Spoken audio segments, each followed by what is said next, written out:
you all or them on board, however you're affiliated with them. It's important to us to branch out of our country, open up new opportunities.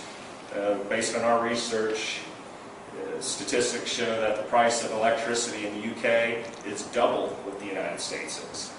So it possibly could cost a little more to build it here, but it's not going to cost twice as much. In Italy, the prices of electricity are 3 times what they are in the United States.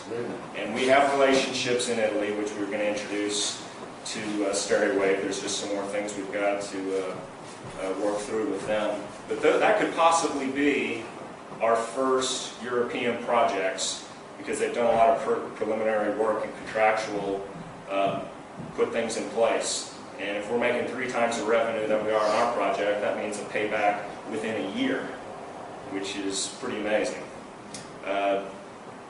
One thing that's unique about our company is we're not selling products. We don't sell a system and say, thank you very much, we appreciate the check, refer us to a friend. We say, we can put in a system here. We're going to build it. We're going to pay for it. We're going to make money on it for at least 20 years, probably more. Because electricity, I don't think, is a fad. It's going to be around for a while to power things, and the cleaner it is, the better it is. So it makes sense for us to have these systems.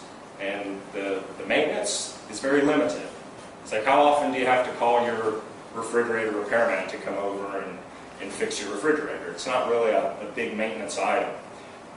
For our systems, there are large-scale refrigerator repairmans, if you will, that can come out and repair it if there was something. If there was a seal to be replaced, we don't have to have some specialized nuclear technician to go work on it.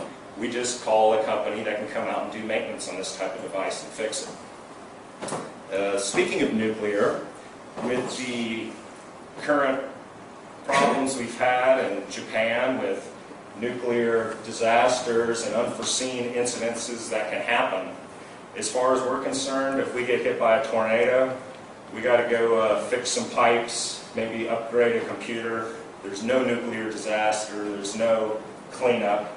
Even our refrigerant is accepted by the European Union. It's very clean. It works under high pressure. We have to have, our seals are a little bit more expensive, but it's all conforms to any type of environmental standards that are set worldwide, not just the United States. When you compare our technology to other technologies, in our industry, there really isn't anybody. There was somebody who was on our tails that was trying to compete.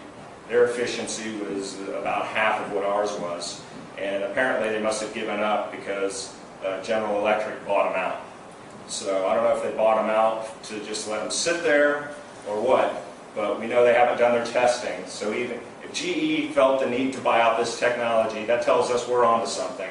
But we know they're at least 3 years behind us because they haven't even done the testing. And in 3 years, we could have 1,000 megawatts of power out there, which for us, it's a simple equation and it varies maybe 10%. But for every megawatt, that is $1 million per year income to our company. So 1,000 megawatts equals $1 billion. And once you calculate it in Europe and other things, it would not be difficult for us to have 10,000 megawatts of power over a 20-year period. So making $10 billion a year in revenue with very limited overhead, very little expenses is a really nice situation for a company to be in.